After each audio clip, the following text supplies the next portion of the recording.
Chers Scorpions, voici vos prévisions pour l'année 2018. Alors, c'est une année tout en, comment dire, en contraste, mais de beaux contrastes. Vous allez beaucoup travailler, beaucoup. Vous allez un peu stresser, mais c'est un bon stress. Vous savez, le stress d'un projet que l'on met sur pied et avec votre patte, votre créativité, quelque chose qui vous ressemble. Donc forcément, ce qui veut dire que vous allez être exposé aux commentaires, aux jugements, mais en même temps, il y a quelque chose dans l'aventure, dans cette aventure, qui vous motive, vous voyez, parce que c'est votre tour, c'est votre chance, c'est la possibilité d'imprimer votre patte comme ça dans des projets beaucoup plus personnels et de vous démarquer. Voilà. Et c'est super parce que l'enjeu est vraiment très intéressant. Si vous relevez le défi, vous avez gros à gagner sur le plan financier également. Alors cette année 2018 est marquée par la longue présence de Jupiter qui est là déjà depuis octobre 2017 dans votre signe. Jupiter, c'est l'expansion. Le Scorpion, c'est la créativité. Moi, j'aime beaucoup le Scorpion parce que vous faites remonter toujours quelque chose à la surface. Simplement, il faut qu'il y ait un déclic pour que justement vous puissiez libérer comme ça vos talents sans crainte. Et c'est ce qui se passe, et grâce à Jupiter, vous allez évoluer dans des cadres différents, vous allez peut-être avoir des personnes autour de vous, des visages qui vont changer, et jusqu'ici, les collègues avec qui vous bossiez précédemment, c'était pas trop le top. Là, on se découvre des affinités, on a envie de faire des choses nouvelles ensemble, on vous confie des responsabilités, on élargit votre champ d'action. Voilà, on vous tend des perches, et ça, c'est très intéressant avec Jupiter en Scorpion jusqu'au début du mois de novembre. Vous avez aussi donc une autre planète qui influence, même 1, 2, 3 planètes en Capricorne qui influencent positivement votre destin. C'est Mars, Saturne et Pluton. Mars, c'est l'activité, les ambitions, c'est une planète fétiche pour vous.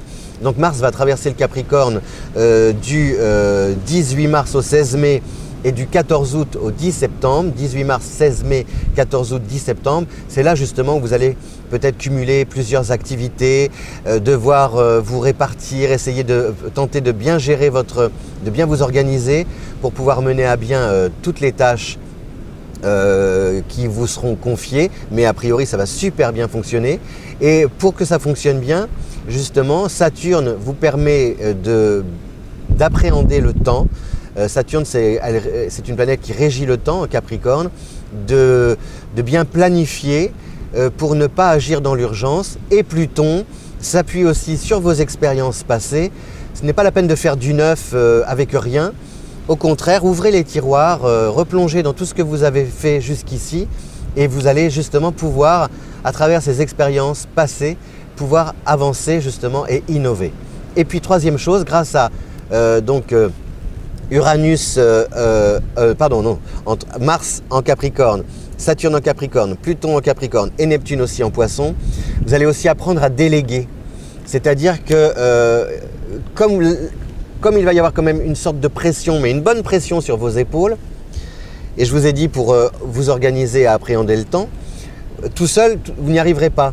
Donc vous serez par la force des choses obligé de faire confiance à d'autres personnes et puis vous allez voir, ça va fonctionner. Vous allez vous dire, tiens, franchement, je suis vraiment épaté parce que les gens avec qui je bosse ou à qui j'ai confié comme ça, à qui j'ai passé le relais, franchement, sont des personnes de confiance, on se connaissait peu et puis ça colle. Voilà.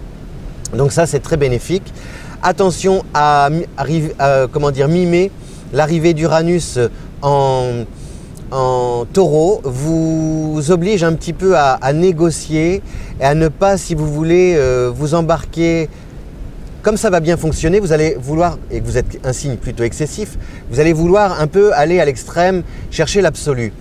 Le conseil que je vous donne, et Uranus va un peu vous pousser dans ce sens en vous disant, tu vois, ça roule pour toi, c'est bien, continue, développe, spécule. Non, moi, le petit conseil que je vous donne, normalement je ne suis pas là pour vous donner des conseils, mais amicalement, affectueusement, c'est de ne pas spéculer sur l'avenir. Ça fonctionne bien, ce n'est pas la peine,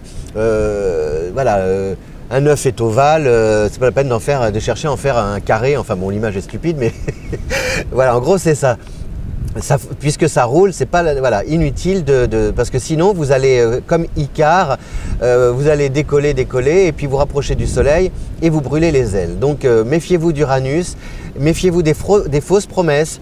Méfiez-vous aussi de ne pas trop tendre la main aux amis, aux copains, au risque d'être déçus. Vous serez beaucoup plus, satisfait des relations avec des personnes extérieures, peut-être qu'avec votre propre entourage. Voilà, donc prudence. Et puis vous dire aussi qu'à partir du 10 septembre au 31 octobre et du 3 au 31 décembre, c'est-à-dire tout le mois d'octobre pratiquement plus la mi-septembre et tout le mois de décembre, Vénus va traverser votre signe, donc là vous allez vivre quelque chose d'assez incroyable sur le plan affectif, retour à la passion, avec, je ne sais pas, je ne peux pas vous dire ce que vous allez, je ne sais pas, puis quelque part, il vaut mieux ne pas savoir, c'est la grande surprise, mais en tout cas votre cœur va battre à 100 à l'heure, ça va être super, ou alors ça peut aussi déstabiliser votre situation si jamais là vous êtes par exemple en couple depuis des années, on ne sait pas, je ne sais pas, voilà, ça peut être tout bon, ou alors ça peut être un peu le chaos. Tout dépend de la manière dont vous allez vivre cette histoire. Et célibataire, vous pouvez aussi défrayer la chronique, tout plaquer pour suivre votre bien-aimé, au risque de susciter des commentaires de la part de votre famille. Mais bon, on vous sait entier et personne n'a le droit de vous dire qui est aimé et ni même comment aimer. Voilà, ça vous appartient et on vous fait confiance de toute façon pour ne pas regretter. Le Scorpion ne regrette rien puisque tout ce qu'il vit en général sur le plan affectif est unique, exceptionnel et il préfère l'exceptionnel à la médiocrité. Voilà, chers Scorpions, donc une année incroyable, incroyablement créative avec des nouvelles rencontres, super, épatantes et puis un cœur qui bat fort à la fin de l'année et vos ambitions et vos vœux aussi qui sont comblés. Je vous souhaite une belle année 2018, je vous dis à bientôt, merci.